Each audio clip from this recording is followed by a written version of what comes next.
প্রধানমন্ত্রীর সঙ্গে তুরস্কের পররাষ্ট্রমন্ত্রীর সৌজন্য সাক্ষাৎ।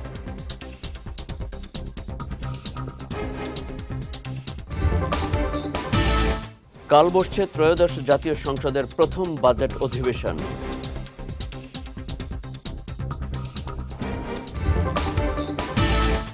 এবং এবার ডেঙ্গুতে আক্রান্ত রোগীর রক্তক্ষরণেরও শঙ্কা রয়েছে জানালেন স্বাস্থ্যমন্ত্রী।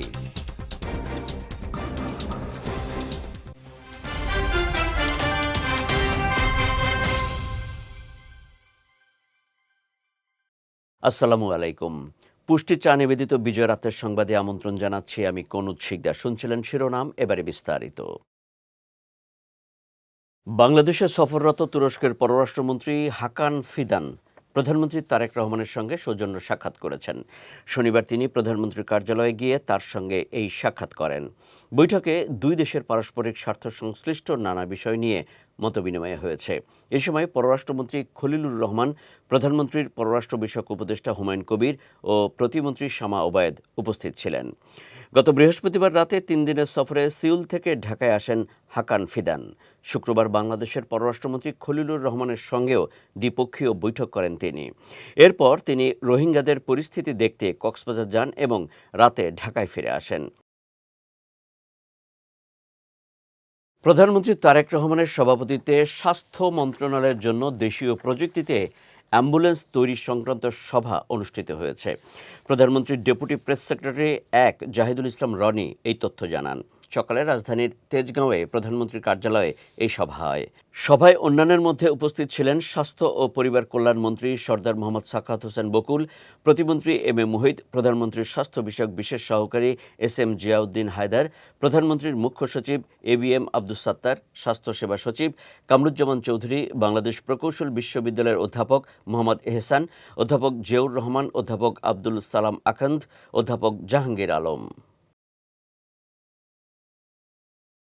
ত্রয়োদশ জাতীয় সংসদের দ্বিতীয় এবং 2026-27 অর্থবছরের বাজেট অধিবেশন আগামীকাল শুরু হচ্ছে। বিকেল 3টায় জাতীয় সংসদ ভবনে অধিবেশনের কার্যক্রম শুরু হবে। অধিবেশনে অর্থ ও পরিকল্পনা মন্ত্রী আমির খসরু মাহমুদ চৌধুরী আগামী অর্থবছরের জাতীয় বাজেট উপস্থাপন করবেন। নতুন সরকারের অধীনে এটি হবে 2026-27 অর্থবছরের প্রথম জাতীয় বাজেট।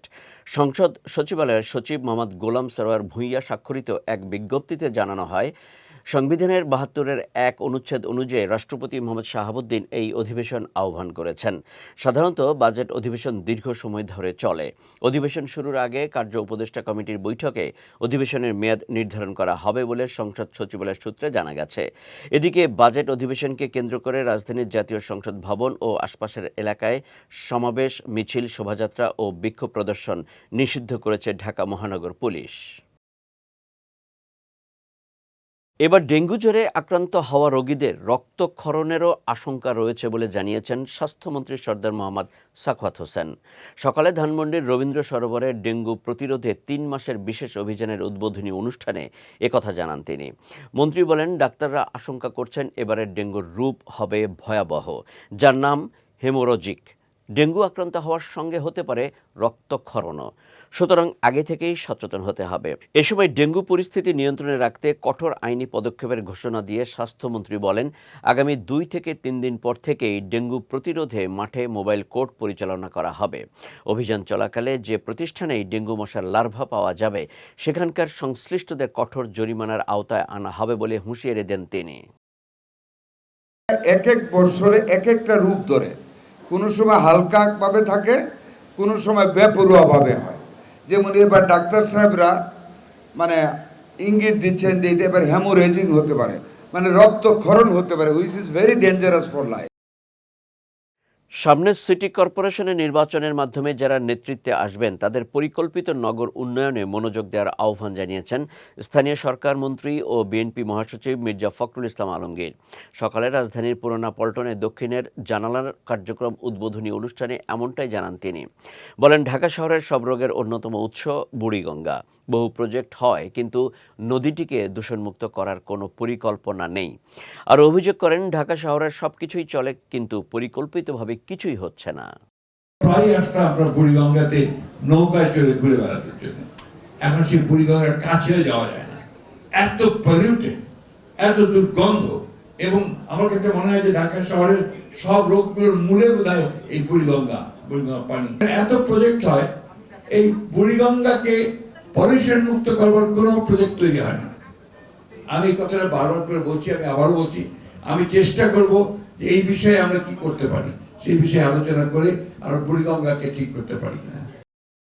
আওয়ামী লীগ সরকারের চুরি ও পাচারের কারণে বিদ্যুৎ ও জ্বালানি নিয়ে চাপে জনগণ, এমন অভিযোগ করেছেন তথ্যমন্ত্রী জহিরুদ্দিন স্বপন।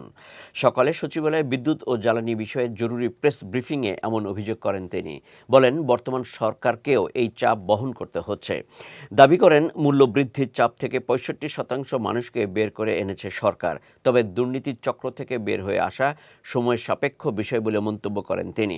এ সময় ব্রিফিংয়ে প্রধানমন্ত্রীর তথ্য উপদেষ্টা ডাক্তার জাহিদুর রহমান বলেন, বিইআরসির পক্ষ থেকে বাড়ানো হলেও সরকারের আবেদনের কারণে 0 থেকে 7.5 ইউনিট পর্যন্ত বিদ্যুতের বর্ধিত মূল্য প্রত্যাহার করা হয়েছে। একই কারণে পেট্রোল এবং অকটেনের দাম বাড়ানো হলেও নিম্ন বা স্বল্প আয়ের মানুষের কথা বিবেচনা করেই দ্বিতীয় দফায় ডিজেলের দাম বাড়ায়নি সরকার। 41,000 কোটি টাকার যে ভর্তুকি আমাদেরকে এখনো দিতে হচ্ছে, আমরা যদি আবার অপরদিকে খেলাফি ঋণের দিকে তাকাই, আমরা যদি এখানে আমাদের ইনফর্মাল ইকোনমির সাইজের দিকে তাকাই, তাহলে কিন্তু এই 41,000 কোটি টাকা কিন্তু কিছুই না। এবং এই অপরাধগুলি করে এই পরিমাণ কালো টাকার মালিক যারা হয়েছেন, দেশে এবং বিদেশে পাঠিয়েছেন, সেই অপরাধের বোঝাই কিন্তু বহন করতে হচ্ছে এই এখনকার ব্যবস্থাপনার যে সংকটের মধ্যে বর্তমান সরকার। শিশু সুরক্ষায় জাতীয় পর্যায়ে সমন্বিত উদ্যোগের আহ্বান জানিয়েছেন জাতীয় সংসদের deputy speaker barrister Kaiser Kamal. আজ রাজধানীতে অনুষ্ঠিত বাংলাদেশের শিশু নির্যাতন ও করণীয় শীর্ষক গোলটেবিল বৈঠকে তিনি এই মন্তব্য করেন। ডেপুটি স্পিকার বলেন, শিশু নির্যাতন ও সহিংসতা প্রতিরোধে অবিলম্বে national child protection task force গঠন করা জরুরি। পাশাপাশি শিশু নির্যাতনের মামলায় দ্রুত তদন্ত ও ফাস্ট ট্র্যাক বিচার ব্যবস্থা চালুর ওপর গুরুত্ব আরোপ করেন ডেপুটি স্পিকার। তার মতে, শিশুদের নিরাপত্তা নিশ্চিত করা রাষ্ট্রের সাংবিধানিক ও নৈতিক দায়িত্ব। গোলটেবিল বৈঠকে সমাজ কল্যাণ প্রতিমন্ত্রী ফারজানা শারমিন, সংরক্ষিত নারী আসনের সংসদ সদস্য নিপুণ রায় চৌধুরী উপস্থিত ছিলেন। বৈঠকটি সঞ্চালনা করেন বিএনপির স্বাস্থ্য বিষয়ক সম্পাদক মোহাম্মদ রফিকুল ইসলাম। অনতিবিলম্বে একটা টাস্ক ফোর্স গঠন করতে পারেন, করে সমাজের সর্বস্তরের মানুষকে, অর্থাৎ যারা লিডিং পজিশনে আছেন, তাদেরকে ডেকে অভিমত নিয়ে একটা national commission for child protection করা যেতে পারে। সংশ্লিষ্ট মন্ত্রণালয় যারা আছেন, অনতিবিলম্বে ন্যাশনাল টাস্ক ফোর্স একটা গঠনের মাধ্যমে national commission for child protection গঠন করে ফাস্ট ট্র্যাক ইনভেস্টিগেশনের পাশাপাশি ফাস্ট ট্র্যাক বিচার ব্যবস্থা স্টার্ট ফ্রম দ্য আর্গুমেন্টস ওই জায়গা থেকে শুরু করে হাইয়েস্ট কোর্ট পর্যন্ত করা যেতে পারে। এবার পুষ্টি চিনিগুড়া চাল নিবেদিত জেলা সংবাদ।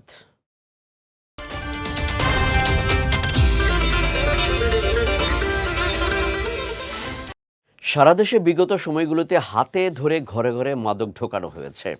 বর্তমান সরকার সেই মাদককে ঘর থেকে বের করার জন্য ঘরে ঘরে খেলোয়াড় তৈরি করেছে বলে মন্তব্য করেছেন সমাজ কল্যাণ প্রতিমন্ত্রী ফারজানা শারমিন পুতুল। গতকাল সন্ধ্যায় নাটোরের লালপুর ডিগ্রি কলেজ মাঠে ক্রিকেট ফাইনাল খেলার পুরস্কার বিতরণ অনুষ্ঠানে তিনি এসব কথা বলেন। এ সময় বর্তমান সরকার খেলাধুলাকে উন্নত করার চেষ্টা করছে বলেও জানিয়েছেন প্রতিমন্ত্রী পুতুল।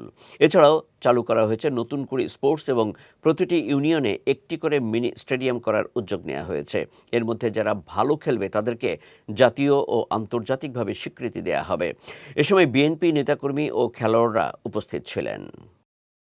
যারা ভালো খেলবে তাদেরকে জাতীয় এবং আন্তর্জাতিক পর্যায়ে স্বীকৃত দেয়া, তাদেরকে খেলার পরিবেশ তৈরি করে দেয়া এবং চান্স করে দেয়া, সবগুলোর জন্য যা যা করার প্রয়োজন কিন্তু ক্রীড়া মন্ত্রণালয় সেটা করার জন্য ইতিমধ্যেই পরিকল্পনা গ্রহণ করেছে এবং সে মোতাবেক কাজ করছে। দেশের 2 জেলায় পৃথক সড়ক দুর্ঘটনায় 1 জন নিহত ও 3 জন আহত হয়েছেন। সকালে বরিশালের বাকেরগঞ্জে ঢাকা বরিশাল মহাসড়কের আউলিয়াপুর এলাকায় নিয়ন্ত্রণ হারিয়ে গ্রিন ভিউ পরিবহনের একটি বাস সড়কের পাশের খাদে পড়ে যায়। এই ঘটনায় বাসটির চালক, সুপারভাইজার ও হেলপার সহ আহত হন 3 জন।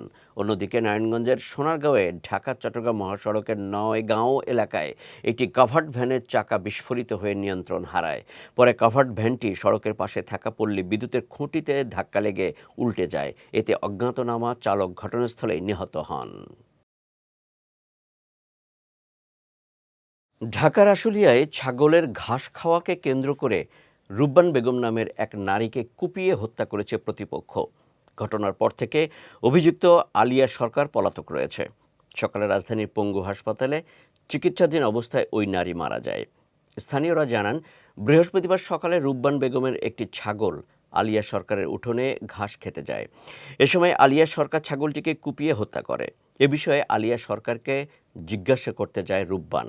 এ সময় তাদের মধ্যে কথা কাটাকাটি হয়। এক পর্যায়ে ধারালো দা দিয়ে রুব্বানকে কুপিয়ে পালিয়ে যায় আলিয়া। এ সময় তার চিৎকারে আশপাশের লোকজন এগিয়ে এসে তাকে উদ্ধার করে পঙ্গু হাসপাতালে ভর্তি করে। অন্যদিকে সাভারের বিরুলিয়ায় এক ব্যক্তিকে পিটিয়ে হত্যা করা হয়েছে। এ ঘটনায় ঘাতক ব্যক্তিকে গ্রেফতার করেছে পুলিশ। এছাড়া সাভারের কলমারঢাল এলাকা থেকে অজ্ঞাত এক ব্যক্তির মরদেহ উদ্ধার করে শহীদ সোহরাওয়ার্দী হাসপাতালে মর্গে পাঠিয়েছে পুলিশ। কক্সবাজারের টেকনাফে বাহারছড়া সংলগ্ন সমুদ্র এলাকায় কোস্টগার্ডের বিশেষ অভিযানে মালয়েশিয়াগামী বোট থেকে 50 জন ভুক্তভোগীকে উদ্ধার সহ 9 জন মানব পাচারকারীকে আটক করা হয়েছে। দুপুরে টেকনাফের কেরন্তলি কোস্টগার্ড স্টেশনের সংবাদ সম্মেলনে এই তথ্য জানান টেকনাফ কোস্টগার্ড অফিসের station commander lieutenant commander Mohammad মুত্তাকিন সিদ্দিকী। তিনি জানান, গোপন তথ্যের ভিত্তিতে গতকাল কোস্টগার্ড জাহাজ মনসুর আলী স্টেশন, টেকনাফ আউটপোস্ট শাহপরী ও বাহারছড়া কর্তৃক যৌথভাবে একটি বিশেষ অভিযান পরিচালনা করা হয়। অভিযান চলাকালে একটি সন্দেহজনক বোটকে ধাওয়া করে বাহারছড়া সংলগ্ন সমুদ্র এলাকা থেকে বোটটিকে আটক করা হয়। এ সময় বোটে তল্লাশি চালিয়ে মালয়েশিয়া পাচারকালে 50 জন ভুক্তভোগীকে উদ্ধারসহ 9 জন মানব পাচারকারীকে আটক করা হয়েছে। উদ্ধারকৃত ভুক্তভোগী, আটক বোট ও মানব পাচারকারীদের বিরুদ্ধে আইনানুগ ব্যবস্থা প্রক্রিয়াধীন রয়েছে।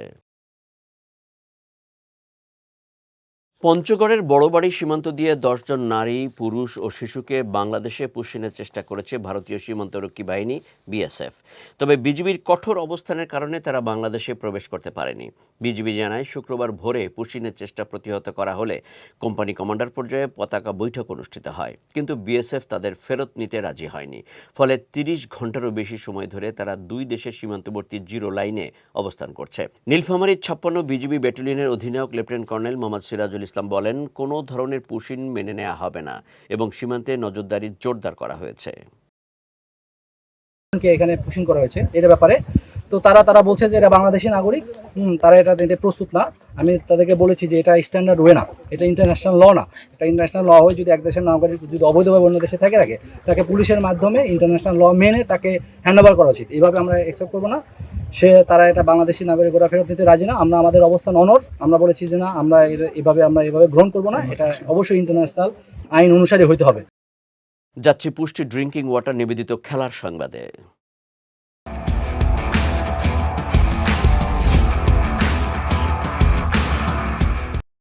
আন্তর্জাতিক ক্রিকেটে আরও একটি গুরুত্বপূর্ণ ম্যাচের দায়িত্ব পালন করছেন বাংলাদেশের আম্পায়ার শরফুদ্দৌলা ইবনে শহীদ সৈকত।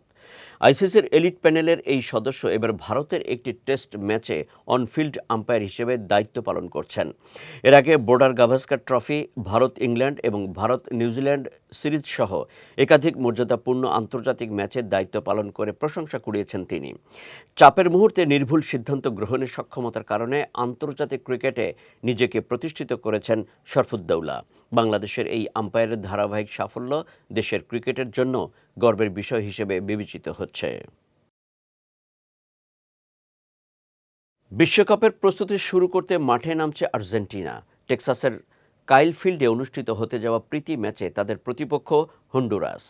বাংলাদেশ সময় রোববার সকাল 6টায় শুরু হবে ম্যাচটি। তবে এই ম্যাচে পূর্ণ শক্তির দল পাচ্ছেন না আর্জেন্টিনা কোচ লিওনেল স্কালোনি। ইনজুরির কারণে দলের বেশ কয়েকজন গুরুত্বপূর্ণ ফুটবলার মাঠের বাইরে থাকছেন। সবচেয়ে বড় খবর, অধিনায়ক লিওনেল মেসি এই ম্যাচে খেলছেন না। এদিকে ম্যাচের আগে শনিবার শেষ অনুশীলন সেশন সম্পন্ন করেছে আর্জেন্টিনা। সংবাদ সম্মেলনের পর গণমাধ্যম কর্মীদের উপস্থিতিতে অনুশীলন করেন খেলোয়াড়রা। মেসি দলের সঙ্গে অনুশীলনে অংশ নিলেও তাকে ম্যাচে না খেলানোর সিদ্ধান্ত নিয়েছে টিম ম্যানেজমেন্ট। এ সময় মেসির শারীরিক অবস্থা নিয়ে স্কালোনি জানিয়েছেন, সে ভালোভাবে উন্নতি করছে, একেবারে আলাদা হয়ে থাকতে হচ্ছে না তাকে। পুষ্টি চা নিবেদিত বিজয় রাতের সংবাদ শেষ করার আগে শিরোনামগুলো দেখে নিচ্ছি আরও একবার।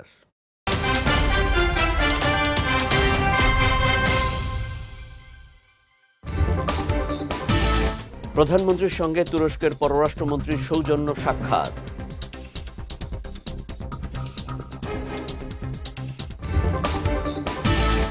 কাল বসছে ত্রয়োদশ জাতীয় সংসদের প্রথম বাজেট অধিবেশন।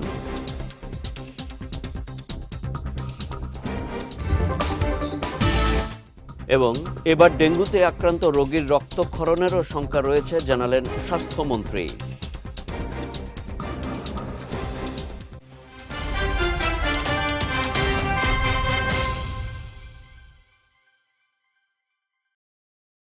বিজয় রাতের সংবাদ শেষে আজকের মতো আমি কনুদ শিকদার আপনাদের কাছ থেকে বিদায় নিচ্ছি। আগামীকাল একই সময় নতুন সব খবর দেখতে চোখ রাখুন বিজয় টিভিতে।